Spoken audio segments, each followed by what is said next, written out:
Szia! Szia! 2023 tavaszán jártam először nálad, akkor csak nagyon felületesen láttam a kertedet ugye tél végén, majd 2023 nyarán volt több időnk arra, hogy ott nálad találkozzunk, beszélgessünk, illetve a kertedet egy kicsit bejárjuk, és ekkor merült fel bennem az a gondolat, hogy mert ugye tudom, hogy ezt saját erődből csináltad, hogy ez mennyire jó lenne, hogyha megismerhetné minél szélesebb nyilvánosság a te esetedet, hogy is alakítottad ki a kertedet, és ekkor beszéltünk meg, hogy egyszer majd készítünk egy ilyen beszélgetés vagy podcastot, amiben ezt a történetedet, a kertet történetét elmeséled, és hát ezért készül most ez a felvétel. Köszönöm szépen. És akkor vágjunk is bele, kezdjük az elején. Először is mesélj a kertedről, hogy hol is van ez a kert. Ha nem feltétlenül muszáj neked településről is beszélni, de hogy nagyjából, hogy megismerjük a környezetet, a adottságokat, tehát hogy hol is van ez a kert, és honnan jött ez a gondolat, hogy ti ide költözzetek erre a környékre, vagy erre a részre, Ez és egy hogy ilyen családi házas övezet, tulajdonképpen már a város szélén. Az sem titok egyébként, hogy Kecskeméten van, és barátoknál voltunk egyszer, és így megtetszett maga a hely, a nyugodtság, hogy szép nagy telkek vannak, és így egyszerűen elfogott az érzés, hogy én itt akarok élni. Úgyhogy így innen jött az ötlet és a megvalósítás utána. és ha jól értem, akkor ez egy üres telek volt, és ti építkeztetek ide. Igen, Oké, tehát akkor ez jó, fontos információ, hogy ez egy csupasz terület egy volt, és csupasz, nagy gazos, ősgyepes, nagy és 3500 négyzetméter maga a telek, tehát ez egy szép kis darab földterület volt. Ez mind fontos információ, mert szerintem nagyon sokan vannak hasonló helyzetben, mint te. Akkor ez ilyen meglátni, megszeretni terület körülbelül, Igen, ugye? igen, igen, igen. Mondtad, mekkora a kert nagysága. Hogy ítéled meg a méreteit szerinted? Vágytál ekkorára, vagy csak ekkorát lehetett vásárolni? Tehát netán kicsi neked, tehát szeretnél nagyobbat, tehát hogy állsz ehhez? Nagyobbat, nagyobbat semmiképp sem. Vágytam nagy telekre, tehát hogy az volt az elképzelés, hogy nem a városban, mert ott csak ilyen pár száz négyzetméteres telkek vannak általában, és akkor így innen jött az ötlet, hogy nagyobb, és hát a lehetőségek azok így adták, hogy vagy 6000-es, vagy 3005-ös, és a hatost azt már azért túl nagynak ítéltem, meggondoltuk így a párommal, és ez így alakult, hogy akkor a 3005-ös az ilyen kompromisszumosan jónak tűnik, és azt érzem, hogy egyébként elég is. Tehát, hogy így két-három főnek meg karban tartani erőben, energiával, minden mással, ez így, én azt gondolom, hogy nekünk ez pont ideális. Ha jól tudom, van rajzod is a telekről, és azt most berakhatnál ide, hogy lássuk, mert körülbelül arról beszélünk. Ha tudod, akkor valahogy oszd már meg a Van, képernyőn, így van. és közben hogy megosztom a figyelmedet, én kérdezek tovább. Jó, Ö, hogy oszlik meg a terület? Szerintem ez itt nagyjából jó is. így van, Hogy, igen. hogy Úgy oszlik meg most a területet, hogy mekkora részt foglalnak el a maga az építmények, tehát a burkolat, a ház, a garázs, vagy nem tudom, mik vannak még ott, illetve mekkora a fű, mekkora a haszonkert, tehát hogy nagyjából. Nagyjából így nézett ki, ahogy most látszik. 3500 négyzetméter maga ugye az egész telek, ez egy saroktelek, tehát igazából csak egy részen van úgymond kötött szomszéd, és az összes többi az sarok és utca rész. Ebből a füves terület ez 1300 négyzetméter, díszfát rögtön az elején ültettünk, árnyékolás és szélfogás céljából, az egy 20 darab díszfa került, cserje az 23, és van még a hátsó részben egy olyan 1000 négyzetméternyi rész körülbelül, ami egy akácos erdő, ott is egy 5-600 akácot ültettünk el, és akkor innen került kialakításra az évelő ágyás, ami most így az első körben ilyen 200 négyzetméter körül van, és olyan 3-350 darab az évelő, meg egy 100 tulipán, díszhagyma és egyéb az, ami benne van. A haszonkert pedig tavaly tavasszal került kialakításra, 100 négyzetméter. Oké. És akkor van még egy kis garázs, meg egy ilyen kis kutyának egy lekerített része, meg ilyesmi, tehát hogy az nem Akkor tudom. ugye most kiderült, hogy van kutyád. A Igen. kutya az együtt él a kerttel, vagy ő külön, külön területen él? Együtt él. Nem is kicsi Tehát a kutya, beengeded a... tehát nem titok, egy nagy német dogunk van, aki 80 kilójával tud kertet ápolni, de nem szokott. Tehát, hogy Tehát akkor őt beengeded a haszonkerti része, meg a diszkerti része is. persze, alapvetően hétköznaponként van neki az akácosban egy lezárt nagy, az 1000 négyzetméter az az övé, van ott egy kenel, ő ott általában oda van hátra száműzve, úgymond, de rendszeresen, tehát hogyha itthon vagyunk, meg minden rendszeresen ki van engedve, nem szokott kárt tenni a virágokban, meg a haszonkertbe, meg semmibe. Tehát. Uh-huh. Akkor, ha jól gondolom, amikor ezt a telket megláttad és megszeretted, akkor neked már voltak elképzeléseid, hogy mit szeretnél a telekkel. Igen. Nyilván azon túl, hogy ugye házat építettek rá, tehát már akkor tudtad, hogy te szeretnél gyümölcsöst, szeretnél haszonkertet, tehát zöldséget, tehát ezek már akkor megfogalmazottak benned, ugye? Tehát Igen. mindenféleképpen. Oké.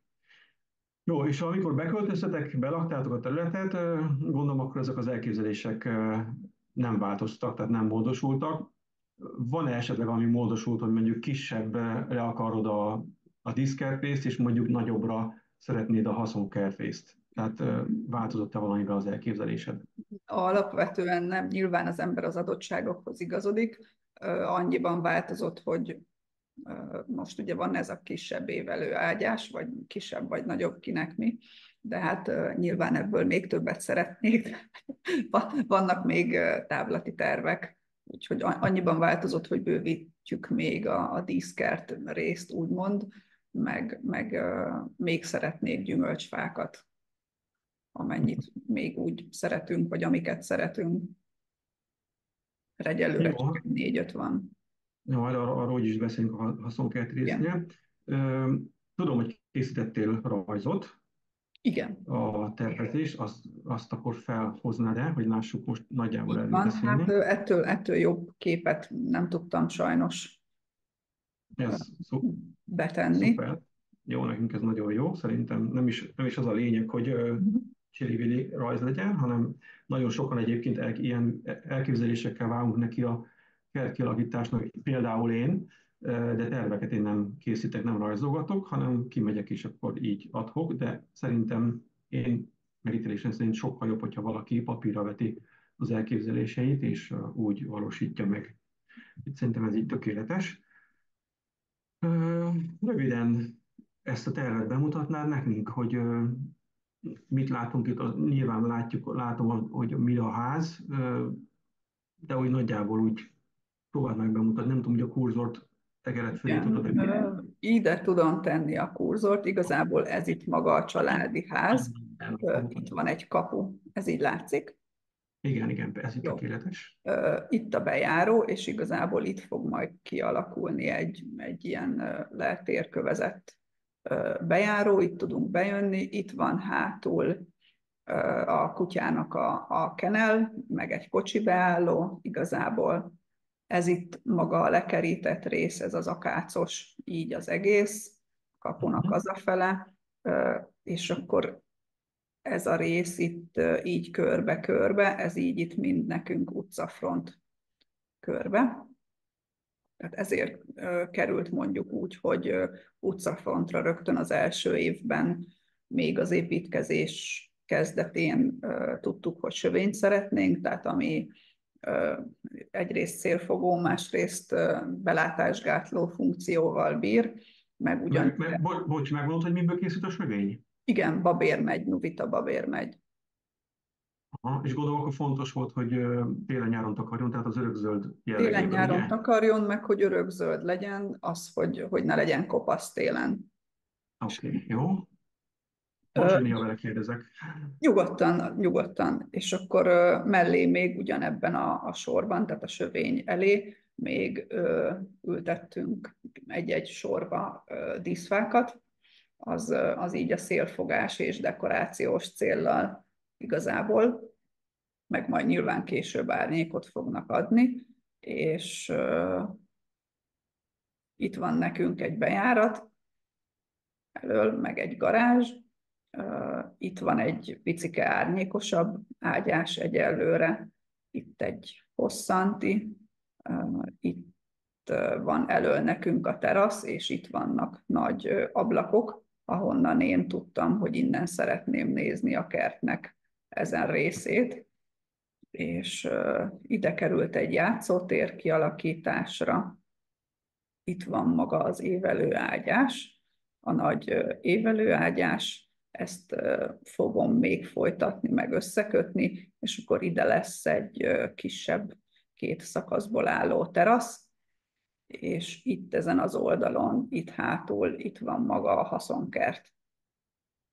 A terasz alatt az egy kerti kiülőt gondoljak el, ugye? Nem valami fedett dolgot.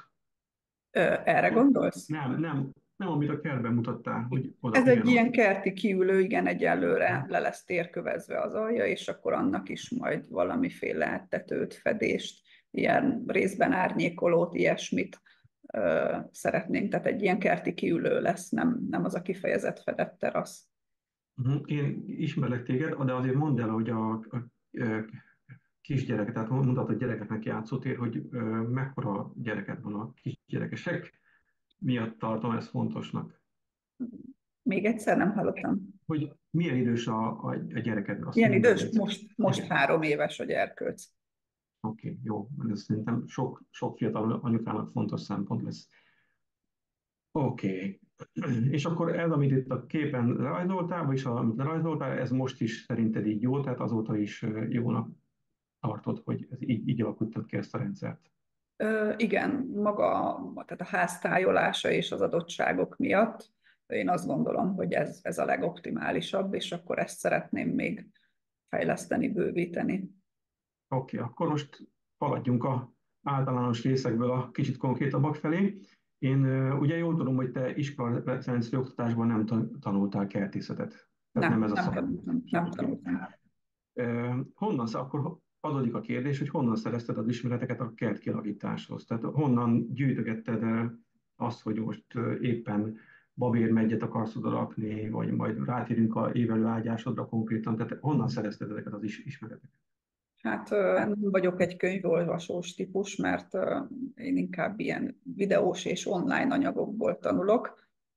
Nem is olvastam, tehát bevallom, hogy nem olvastam könyvet ezekről a dolgokról, hanem én műsorokat néztem, tehát nem titok, vagy nem tudom, a reklámnak minősül, vagy elmondható. Nem, hát nincs reklám, mondja mindent nyugodtan.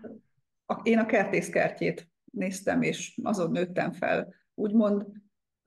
Szerintem mindenki ismeri a Spektrum Homon Montit, és néztem a kertészkertjét. Egyrészt abból tanultam, inspirálódtam, felvettem az anyagokat, és akár többször is visszanéztem egyrészt, másrészt, aki viszont magyar és idehaza, sokat lehet tanulni tőle, és nagyon jó alap, az a Szomorú Mikinek a kertje és videói, ő a másik, akitől renget lehet tanulni ezekből az ismeretekből igazából, és akkor nyilván, ha valami kérdés volt, vagy valami felvetődött, akkor annak interneten utána olvastam, különböző csoportokba informálódtam, ott már követtem különböző ilyen kertes Facebook oldalakat, és akkor akár beszélgettem emberekkel, ott informálódtam.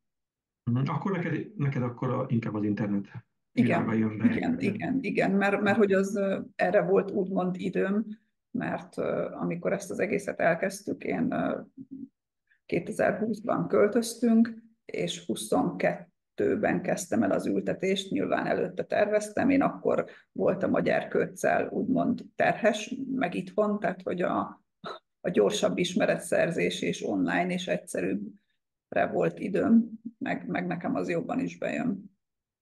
Oké.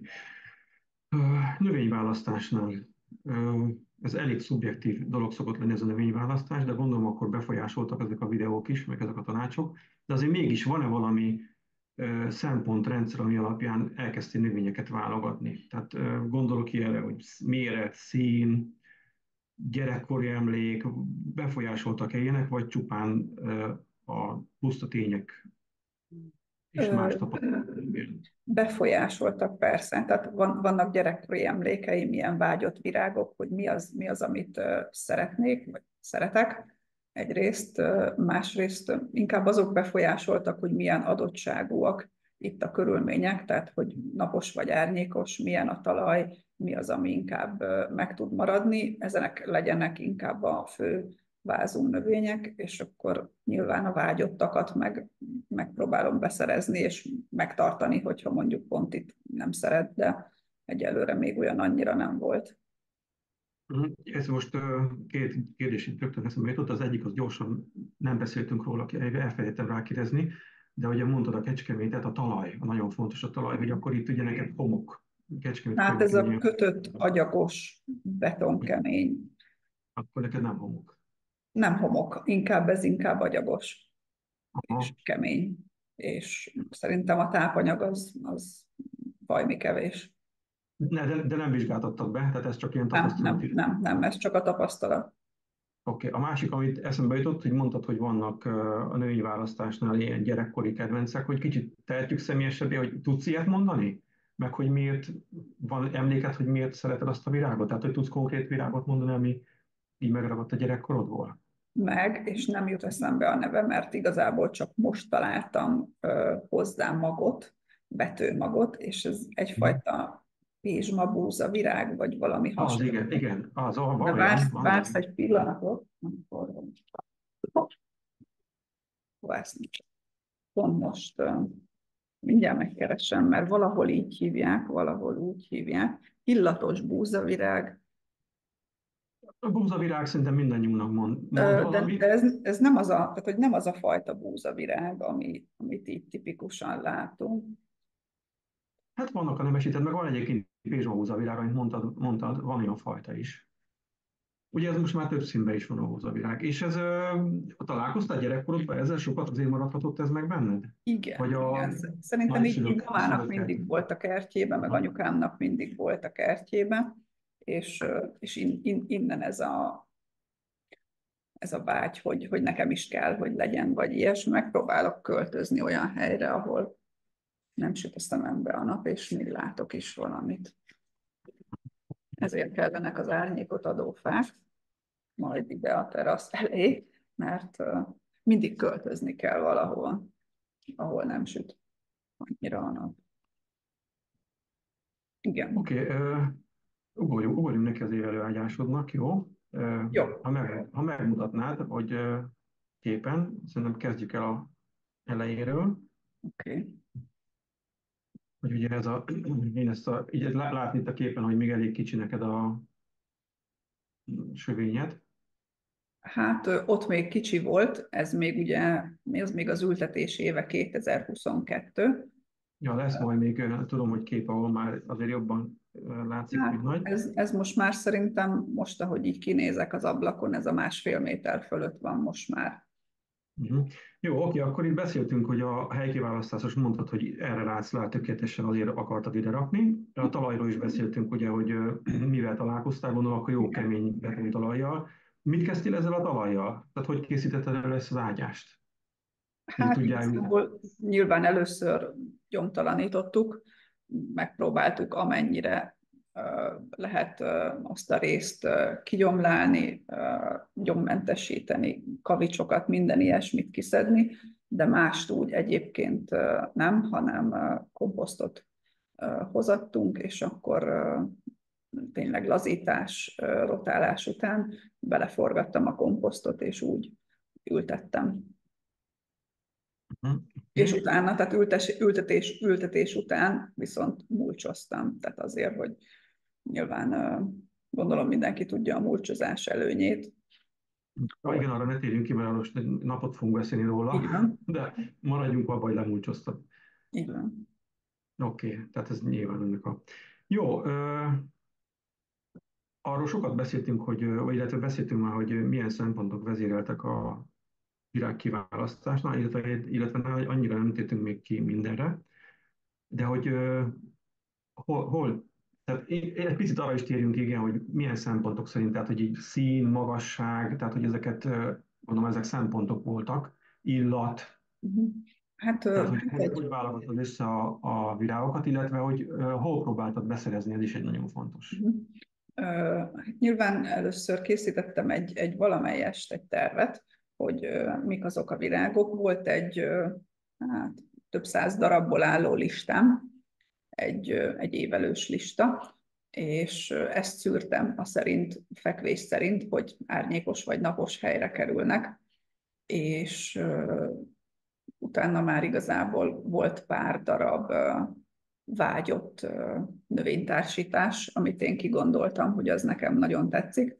Igazából ültetésnél azokat csak kipakoltam a növénytársításokat, hogy gondoltam, és a többit csak így érzésre, szín szerint. Maga a tervnek a fő gondolata az volt, hogy láttam én egy nagyon szép cserjesort valahol, ami az ötletet adta, ahol nagyon szépek voltak a lomb színek, a virág színekkel együtt, amikor virágoznak, és erre az ötletre fűztem föl utána az ágyásnak a színeit, hogy maga a cserjékhez igazítottam szakaszonként a virágoknak a színeit tulajdonképpen.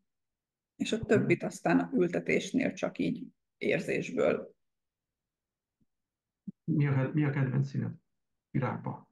Virágban Aha, szeretem a rózsaszín és kék párosítását együtt.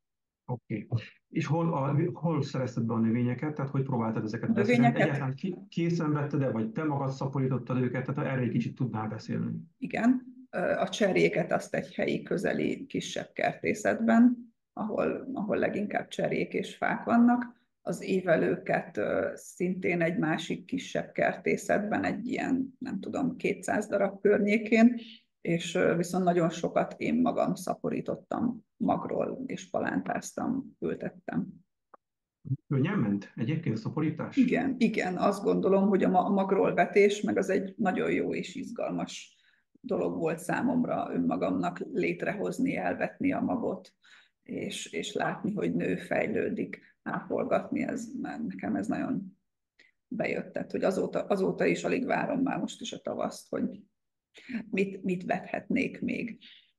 Akkor ezt ajánlod mindenkinek. Igen, én azt gondolom, hogy költséghatékonyság szempontjából sem elhanyagolható. Másrészt én azt gondolom, De hogy élvezetes is. van egy komoly érzelmi, illetve pszichés töltete is akkor a dolognak. Igen. Jó, amit vettél növényeket, mindegy, hogy cserje vagy évelő virág, van-e valami tapasztalatod a minőséggel kapcsolatban, hogy miért vegyenek, vagy ne vegyenek, vagy teljesen mindegy, az a lényeg, hogy életképes legyen, és onnantól kezdve már bármit meg lehet tartani. Hát én azt gondolom, hogy egyetlen egy dolog az, ami nekem nem annyira működött, másnak lehet, hogy igen. Ilyen netes Facebook csoporton, egyéb helyeken a nyáron elpostázok, nem tudom, 5 darab növényt, és az vagy kibírja, vagy nem, mire ideér, és el tudod ültetni, tehát az nem maradt meg, de azon kívül kertészetbe, vagy nyilván más olyan forrásból, ha veszünk, még ha ilyen mentős növényeket is, amit éppen meg kell menteni, szerintem azok bőven kibírják. Mhm. De Ö, nincs ezzel. Ja, van-e valami irányszámot, hogy szerinted mondjuk vettél 500 növényt, abból mi az, ami mondjuk elpusztult, nem tudtál megtartani? Egy százalék, nem kell itt darab, hogy tudom én, 5 százalék, vagy 1 százalék, 2. Ez az egyetlen egy vásárlásom volt, amit tényleg vettem egy csoportban, nem tudom én, 5 darab árvalányhajat, és mire elpostázódott ide, és megérkezett, szerintem már akkor sem volt túl jó állapotban, mire elküldte, de mire itt a melegbe megérkezett, az hiába ültettem el, nem lett belőle semmi, de ezen kívül nekem Az nem szuper. volt más olyan növényem, ami kudarcos lett volna. Jó, tovább menni most a képeken, hogy azt hiszem talán a Persze, következően, hogy néz ki a évelőágyásod most. igen. hogy láttuk, hogy honnan indulták ki, és hogy hány év alatt érte el.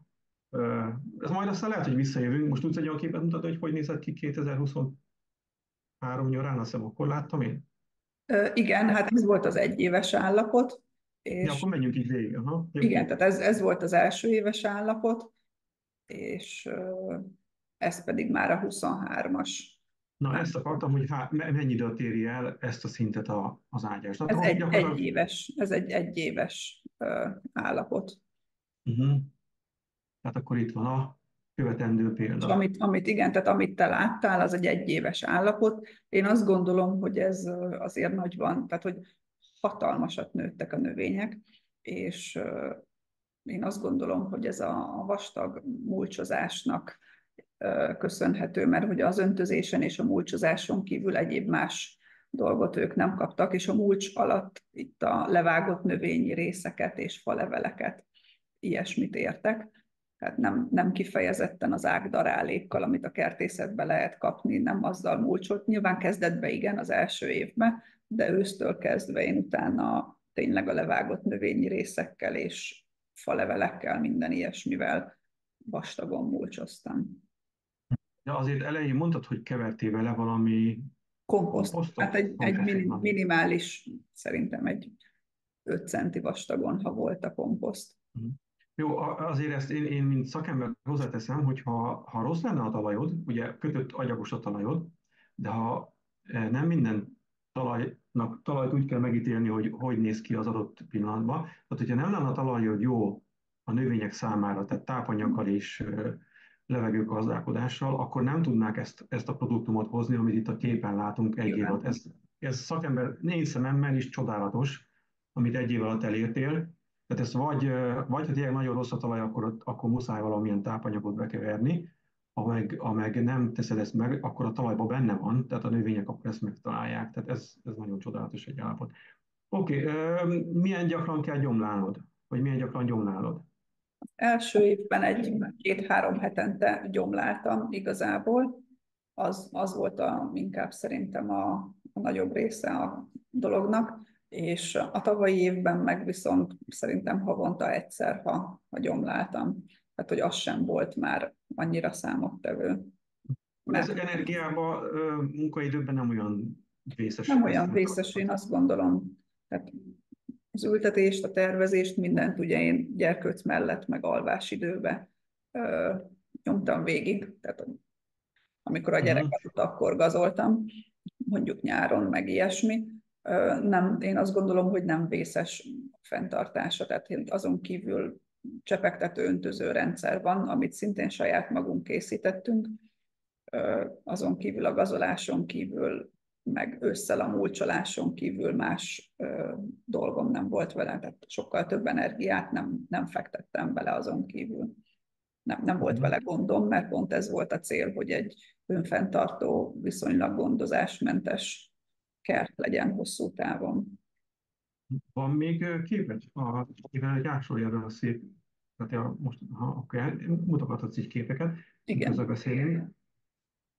Ö, Van szerinted tudsz egy összeget, egy forintba kifejezett összeget mondani, hogy ez az évelőágyásod szerinted mennyi anyagi beruházást igényelt neked? Meg tudod ezt satszolni? Nem nagyon, ugye? Hülyeségeket ne kérdezzek. Nem nagyon, meg nem tudom, hogy az mennyire lenne mérvadó mondjuk egy 2 évvel ezelőtti árakhoz képest a mostaniak, mert Ö, ugye s- Sajnos nem sokat változtak a növényárak, ezt én tudom mondani. Mi nem tudunk úgy emelni, ahogy más szolgáltatók emelnek, úgyhogy sajnos elég mérvadó lenne a mai, de mindegy, tehát lényegtelen is, vagyis hát nem lényegtelen, csak gondoltam, hogy hát ha valami irányárat, mert aki mondjuk most fog bele, lehet, hogy ő is neki jó lett volna. Oké. Van még képed a virág, tehát na, ezeket mutogasd végig, hogy lássák, hogy milyen szép. okay. Van, amiről szeretnél beszélni éveli virágról, mert nagyon kedvenceddé vált? Tehát itt a képeken tudsz olyat mutatni, amit nagyon szeretsz, és nagyon ajánlod másnak. Képeken nincs, mert azok későbbi beszerzés, de ugye a további tervek között szerepel egy hosszú 50 méteres hortenzia ágyás, kialakítása. És nekem most jelenleg az egyes számú kedvencem a hortenziák, azon belül is inkább a bukás, a körülményekhez adódóan, és az angol rózsák. Akkor pár év múlva újra folytatjuk ezt a beszélgetést. Hát Azzal aztán, reméljük előbb. de szépek ezek a képek nagyon. Hát szóval ekkora margarita bokrot mondjuk egy év alatt, ott azért van rendesen a talajba erőforrás.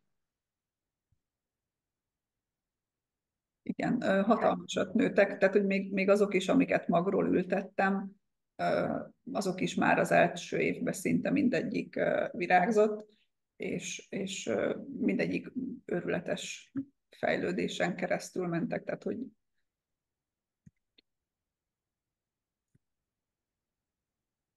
Mhm. Most azért vagyok csendben, mert én most már itt túllépek majd tehát a virágágyáson, akkor egy kicsit lépjünk túl, tehát megvárom még végigvetített. Egy picit térjünk ki itt ez a mélybarzsamok, ezek nagyon szépek, három színbe itt igen, egymás mellett. a kedvenc kék és rózsaszín Uh-huh. párosításaim. Nem tudom, hogy van-e még, amiről nem beszéltünk. Hát nem, szerintem így nagyjából végigmentünk, azt majd ha valakinek lesz kérdés, akkor úgy is kérdez tőled, gondolom majd a végén megadjuk, hogy tudnak téged elérni, illetve kérdezhetnek tőlem is, hogyha valami szakmai kérdés van. Oké. Haszonkert. Ugye beszéltünk, hogy haszonkertet is tervezték kialakítani, és ugye azt ki is alakítottad, Igen. mint ahogy a képen látni. Most kérjünk erre rá. Miért tartottad fontosnak, hogy legyen haszonkert?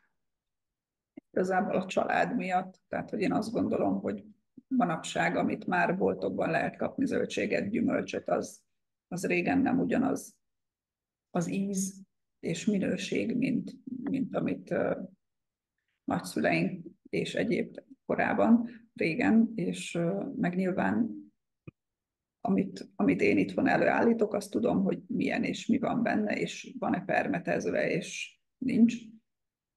Úgyhogy ezért tartottam fontosnak nyilván a gyerkőc és a család miatt, hogy amit szeretünk, azt és tudunk, és van rá lehetőségünk, akkor azt inkább magunknak termeljük meg, és nincs annál jobb, amikor a gyerek hazaér a bölcsiből, és kiszalad a kertbe, és leszedi az epret, és fülig tiszta maszatos, és anya, ez annyira finom. Tehát akkor engeded, hogy a gyerkőc a kertből közvetlen direkt fogyasszon. Persze.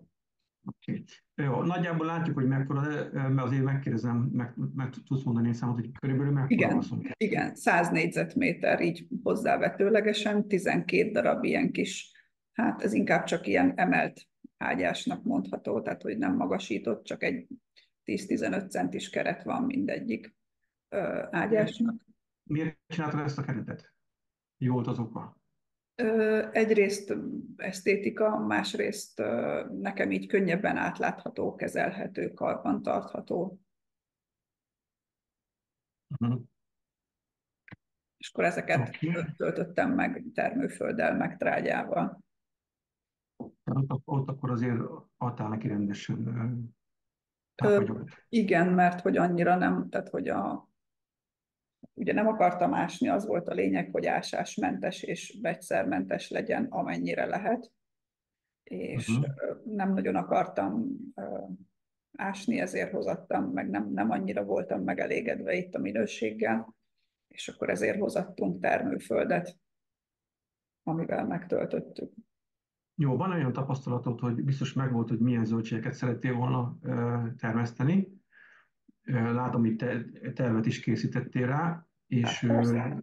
ezeket elkezdted ugye nyilván megvalósítani, és van olyan tapasztalatod, amit mondjuk nem kudarcos, tehát mondjuk nem vált be neked valamiért, nem nőtt meg, vagy nem szerette azt a helyet, vagy mindenne meg tudtál birkózni. Egyetlen egy volt a borsó, a zöld borsó az, ami valamiért, még nem tudtam rájönni, hogy nem kelt ki, vagy csak egyszerűen a galambok kiszedték, és azért lett mondjuk csak 3 szál Mi ilyen. az, ami nem sikerült neked? A borsót említetted, És Igen. azon kívül akkor minden mással sikerélményed volt. Igen, én azt gondolom, hogy vannak, amik nagyon jól, tehát ilyen paradicsom, paprika, ilyesmi nagyon jól teljesített. Az eperés a málna kifejezetten, tehát hogy részletezzük a dolgokat. Akkor, figyelj, akkor én most csendben maradok, és akkor tudom, hogy vannak képeid, és akkor kezd el a képeket mutogatni, és beszélj erről a haszonkelted zöldség részéről, jó? Amiket most elkezdtél Aha, mondani, hogy ez nem sok, bejött, ez jó volt, nem sok minden képen van róla. de Igazából azon a pár képen akkor beszélj arról a pár készítettem képről. tényleg egy vetéstervet, hogy melyik ágyásban nagyjából mit szeretnék ültetgetni, és egész jól teljesítettek. Szerintem szép, tehát igazából ahhoz képest, hogy első év teljesen szép volt a terméshozam, nagyon sok minden szeretett nálunk. Nyilván vannak fajták, amiket még ki szeretnék próbálni, meg csereberélni, de a lehetőségekhez és az első évhez képest én elégedett vagyok vele. Nem csináltam más, tényleg csak ezeket a kis kereteket feltöltöttük termőfölddel és trágyával. Saját magam neveltem igazából, vagy palántáztam, vagy pedig magról betettem mindent, és akkor az ágyások közti utakat meg mulcsoltam igazából azt fakéreggel azért, hogy ne gazosodjanak, és magát az ágyásokat meg fűnyesedékkel takartam, mulcsoztam vetés után, meg tápoldatoztam, tehát igazából semmilyen permetszert, semmilyen plusz vegyszert nem adtam csalánlével, csalán ázalékkal tápoldatoztam. Szinte mindent meglocsoltam. Uh-huh. Említetted a vetés és a palántázás. A palántákat te csináltad, vagy vetted? Én csináltam azt is. Mindent Van-e én. valami tanácsod a követőidnek, hogy mi az, amit mindenféleképpen palántába javasolsz, és mi az, amivel ne bívelődjenek palántázásra, hanem direktbe vessék? Hát én azt gondolom, hogy attól függ nyilván, hogy kinek mire van helye,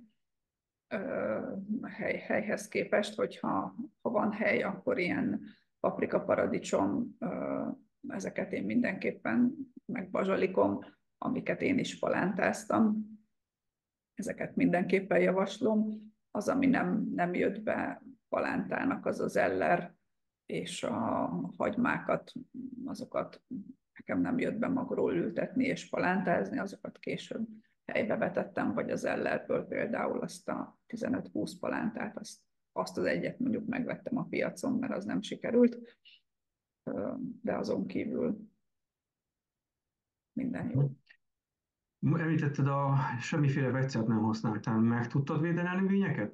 Tehát mindent sikerült megvédened a kártervőktől, betegségektől, tehát nem volt olyan növény típusod, ami összeomlott volt. Például a paradicsomnak van ugye a baktérius betegsége, tehát nem volt az, hogy Nekem nem volt teljesen... se paradicsomvész igazából, sem egyedül poloskák voltak, azokat úgy elengedtem, tehát az sem volt annyira vészes. A csigák volt, leginkább a csigákkal volt nagy harcunk, hogy ki eszi meg előbb az epret, de azokkal a sörcsapdán kívül igazából nem nagyon tudtam mit kezdeni. Remélem, hogy az idén lesz ellenük valami hatható biológiai védelem, mert a sörcsapda sem volt annyira hatékony, meg olyan nagy a terület, hogy igazából úgymond nekem a sörcsapda az kevésnek bizonyult ahhoz Mhm. képest. De azon Ez kívül a, ez a nagyságú terület, amit láttunk, ez mire volt nektek elég? Friss fogyasztásra, vagy tudtál tartósítani is belőle? nekünk bőven elég volt. Én azt gondolom, hogy ha jó a vetésterv, és nyilván van, amit többször is forgásba is lehet vetni, bőven elég volt arra, amit frissen elfogyasztunk, és még tartósítottam, tehát egy csomó befőztem belőle, meg fagyasztóba is került egy csomó minden. Akkor a tartósítás az fagyasztást jelentett nálad. Nekem fagyasztás, mert más lehetőség egyelőre nincsen, tehát hogy ha tudunk helyet találni neki, meg módszert, akkor mondjuk vermelni szeretnék, valami vermet vagy pincét, amit mondjuk a Mhm. gyökérzöldségek tartósítására itt érre Azt, szándékozott még. azt tudod ugye, hogy most már a klímaváltozásnak is hála, meg egyébként régen se kellett mindent levermelni, hanem Igen. ugye lehet azt kint az földön is ugye szalmával betakarni, és akkor úgysem fagy meg, de hát egyébként nagyon nincs is fagy nálunk most már. Bevallom őszintén, próbából én a gyökérzöldségeket, tehát a zöldség-sárgalép, a zeller nagy részét nem szedtem ki, tehát egy karácsonykor, amikor volt ez a 10 fok vagy 12, egészen addig meghagytam, és semmi bajuk nem volt a földbe, tehát hogy simán ettünk karácsonykor belőle húslevest, és minden mást. Akkor szedtem ki a zöldségek nagy részét, és ugyanúgy kibírták, mint hogy szerintem elvermeltem volna. Uh-huh. Ö, Ez most ilyen kis banális kérdés, hiszen már beszéltél is róla, de ugye mondtad, hogy Kecskeméten laktak, ugye azt tudjuk, hogy Kecskemét az gyakorlatilag Magyarországnak a élelmiszertárháza, ugye a zöldség, gyümölcs minden van, és hát csodálatos piacotok van, ahol bármit Igen. meg lehet venni, és nem is nagy, nem is drága áron, és mégis ennek ellenére ugye te azt tudod javasolni, hogy mindenki vágjon bele a saját zöldségbe, mert miért is? Tehát miért is ilyen adottságok mellett miért is tudod javasolni? Én azt gondolom, hogy aki szeret ezzel foglalkozni, vagy van egy kis ambíciója, akkor mindenképpen megéri. Más íze van a saját megtermelt zöldségnek, mint, mint amit a piacon megveszel. Uh-huh. Valamiért véget ért a megosztás. De nem is volt több képed, ugye, vagy volt még? Nem. Ja, akkor azért, mert Uh-huh. véget Jó. ért. Jó, egy picit most egy végigmentünk a zöldség díszlemény szekción. Gyümölcsfákat mondtad, hogy szeretnél gyümölcsfákat. Van már egy pár gyümölcsfád, ugye? 4-5 gyümölcsfám, azt hiszem 5-öt vettünk, és egy az, egy az, ami nem bírta a barack, az őszi barack, ami nem annyira szerette, és talán megint arrébb költözök, nem annyira szerette valamiért a helyet, vagy nem tudom, tehát ő az, aki nem fogta meg, de Uh-huh. azon kívül körte van még, császárkörte, gumibarack, És igen. akkor ők is jó kielégítően fejlődnek. Igen, de most lettek ültetve ősszel, úgyhogy igazából még csak arról beszéltek, hogy megmaradt vagy nem maradt, és most majd tavasszal derül ki, hogy vészelték túl a telet, de így egész nyáron ősszel jól bírták a kiképzést. Mondom, azt az egyet kivételével azt majd pótoljuk. Jó, maradt-e még valami, amire elfejtettem rákérdezni, és mondjuk, hogy szerinted fontos lenne megemlíteni, vagy szeretné még róla beszélni? Mit eszembe? Nem. Jó. Belenézek a jegyzeteimbe, de Én ugye nem kérdeztem meg eddig, de ugye beszéltünk az öntözésről, hogy nál csepegtető öntözés van. igen, Kúttal oldjátok meg, ugye? Tehát nem hálózatos vízről, hanem kútról öntöztök. igen, igen.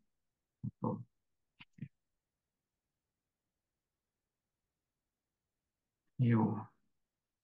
Hát szerintem nagyjából akkor ennyi. Azt még szerintem itt áruld el a videóba, hogyha valaki szeretne, hogy felvehetik-e veled a kapcsolatot. Adsz-e tanácsot, tapasztalatot valakinek, ha megkeresnek, és hogy megkereshetnek-e? És ha igen, akkor hogy tudnak téged elérni? Persze, igazából szívesen segítek bárkinek. Legegyszerűbb módon szerintem Messengeren valaki ír, akár privátba, akár a kisboldogság oldalon keresztül. A privátot gyorsabban észreveszem, de mindenkinek szívesen segítek.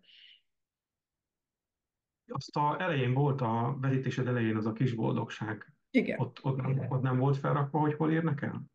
szerintem nem. De Jó. ugyanez a Facebook oldal neve, hogy Kisboldogság, amit igyekszek majd közeljövőben felfejleszteni, de ott is el lehet érni, igen. Azért be tudod rakni a nyitó diát, mert oda fel van írva ez a kis boldogság. Mert vannak vizuális típusúak, És akkor ott úgy könnyebben megtalálnak. Meg szerintem ott volt a neved is, nem? És akkor a név alapján is meg tudnak találni. Igen. Csak hogy legyen rajta. Már most azt nem néztem meg.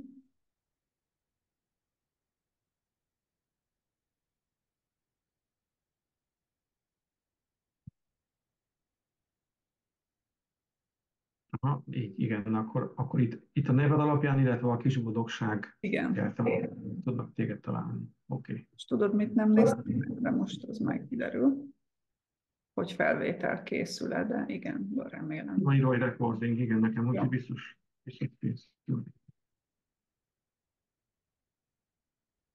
Hát köszönöm szépen, Én köszönöm. hogy megosztottad velünk, és akkor remélem, hogy minél többen jelentkeznek. Hát, illetve minél többen követik a példádat, és alakítanak ki otthon kis oázisokat, akár díszkert, akár haszonkert kategóriában. Így van, reméljük, hogy minél többen kertészkednek, és Ja. belekezdenek ebbe a csodás dologba. Utána úgysem lehet abba hagyni szerintem. Hát aki egyszer erre rákattan és rápattan, akkor megfertőződik ezzel a csodás dologgal. De mindenkit tényleg csak biztatni tudok erre, mert jó, hogyha minél több szép kert van, és gyümölcs és zöldség.